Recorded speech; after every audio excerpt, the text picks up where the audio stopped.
মঙ্গলবার রাতে সাবেক সেনা কর্মকর্তা ও সাবেক এমপি মাসুদ উদ্দিন চৌধুরীকে গ্রেফতার করে ঢাকা মহানগর গোয়েন্দা পুলিশ।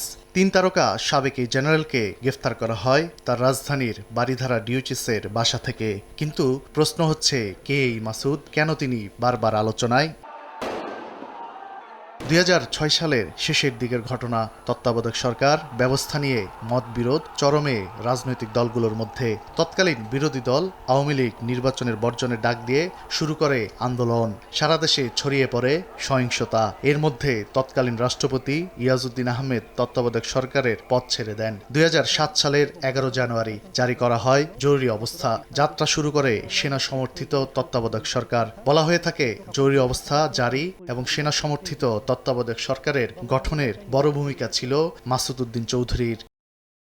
মেজর জেনারেল মাসুদ পদোন্নতি পেয়ে হন লেফটেন্যান্ট জেনারেল। তৎকালীন সেনাপ্রধান মইনীউ আহমেদের ঘনিষ্ঠ সহযোগী ছিলেন মাসুদ। সে কারণে তাকে দায়িত্ব দেওয়া হয় গুরুতর অপরাধ দমন সংক্রান্ত জাতীয় সমন্বয় কমিটির সমন্বয়কের। ওই কমিটির মাধ্যমে যৌথ বাহিনীর অভিযান পরিচালনায় গুরুত্বপূর্ণ ভূমিকা রাখতেন মাসুদ। সে সময় শীর্ষ রাজনীতিক ও ব্যবসায়ীদের আটক করে কথিত দুর্নীতির অভিযোগে মামলা দেওয়া হয়। গ্রেপ্তারের পর তারেক রহমান সহ বেশ কয়েকজন রাজনৈতিক ব্যক্তিকে নির্যাতনের অভিযোগ রয়েছে মাসুদের বিরুদ্ধে। ১/১১ সময় আলোচিত -2 ফর্মুলা নিয়েও নাম আসে তার।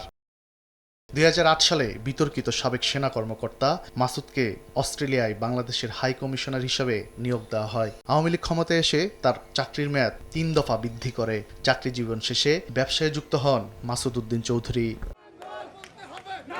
২০০৮ সালে জাতীয় পার্টিতে যোগ দেন সাবেক এই সেনা কর্মকর্তা। একাদশ জাতীয় সংসদ নির্বাচনে ফেনী ৩ আসন থেকে এমপি নির্বাচিত হন তিনি। ৫ আগস্টের গণ অভ্যুত্থানের পর মাসুদ উদ্দিন চৌধুরীর বিরুদ্ধে একাধিক মামলা হয়। এর মধ্যে রয়েছে দুর্নীতি, মানব পাচারের মতো মামলা। তানভীর হাসান মেঘ, সময় সংবাদ, ঢাকা।